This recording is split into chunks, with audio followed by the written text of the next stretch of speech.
आप देख रहे हैं यंग बर्ड्स में फ़हीम अहमद। आपको बताएं कि आज 5 अगस्त 2019 को जो फ़ैसला सरकार की तरफ से लिया गया, जो सेंटर की तरफ से लिया गया, जिसमें आर्टिकल एब्रोगेशन भी हुआ था और उसके साथ साथ आज जो है 5वीं जो है सेलिब्रेशन मनाई जा रही है। मैं बीजेपी की कार्यालय के बाहर और आपको बताएं कि आज यहाँ पर जो है सेलिब्रेशन हुआ है और उसके साथ साथ हमने बीजेपी लीडरान से भी बातचीत की।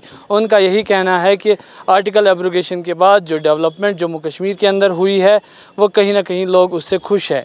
हम दिखाएंगे आपको इस रिपोर्ट में, आप बने रहिए यंग बर्ड्स के साथ। फ़हीम अहमद, श्रीनगर। कश्मीर आजाद हुआ 5 अगस्त को, जम्मू कश्मीर आजाद हुआ 5 अगस्त को, मुसीबत से आजाद हुआ 5 अगस्त को। आजाद हिंदुस्तान, आजाद हिंदुस्तान, आजाद हिंदुस्तान, भारतीय जनता पार्टी जिंदाबाद, आजाद हिंदुस्तान जिंदाबाद, आजाद हिंदुस्तान जिंदाबाद, जनाब मोदी जी जिंदाबाद, जनाब अमित शाह जी जिंदाबाद, जनाब रविंद्र रैना जी जिंदाबाद, जनाब कौल जी जिंदाबाद। आज के दिन ही 370 और 35 ख़त्म हो गया था। अब सेलिब्रेशन इसलिए हम मना रहे हैं क्योंकि आज के दिन ही जम्मू कश्मीर का विलय पूरी तरह से यूनियन ऑफ इंडिया में हुआ है।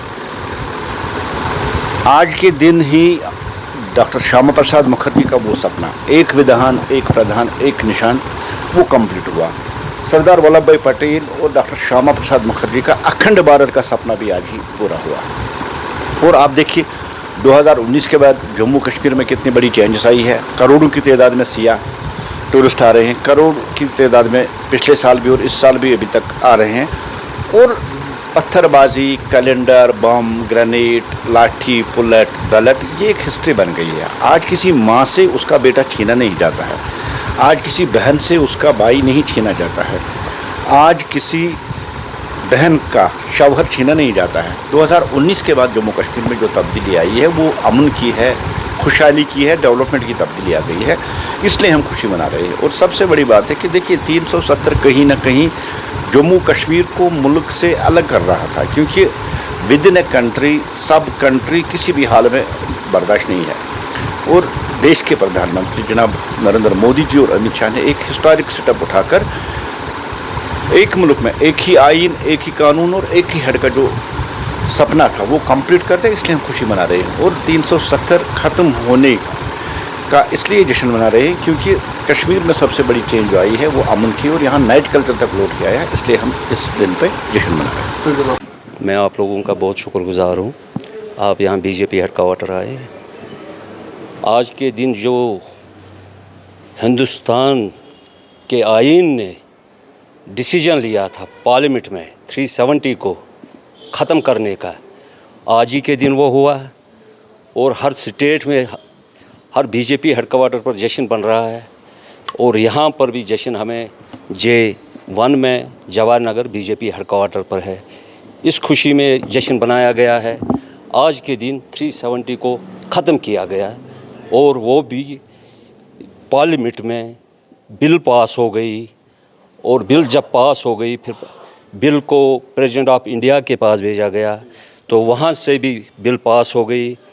फिर यहाँ की बात मैं करूँ, जब वो बिल पास हो गई और फिर यहाँ की जो रीजनल पार्टियाँ हैं उनको एक इशू, एक मुद्दा मिला था लोगों को गुमराह करने का। 370 का अगर कोई फ़ायदा उठा रहा था जो यहाँ की रीजनल पार्टियाँ है, नेशनल कॉन्फ्रेंस, तो यहाँ के लोगों को पता ही नहीं था 370 है क्या। महबूबा मुफ्ती जी ने एक बयान दिया था, यहाँ खून की नदियाँ बहेंगी। आपने खुद वो एक कैजुअलिटी भी नहीं यहाँ पर हो गई, क्योंकि लोग यहाँ पर अमन चाहते हैं, लोग काम चाहते हैं, जो 40 साल से यहाँ पर लोग सफ़र कर रहे हैं। और देखिए 370 के बारे में आप मीडिया वाले हैं, कहीं प्रोटेस्ट हुआ, कुछ नहीं हुआ, लोगों के जहन में ये है नहीं।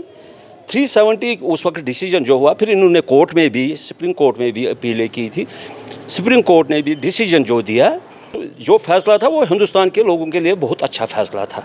उठा रहे थे 370 का, वो जनाब अली यहाँ NC वाले उठा रहे थे, PDP वाले उठा रहे थे, कांग्रेस वाले उठा रहे थे।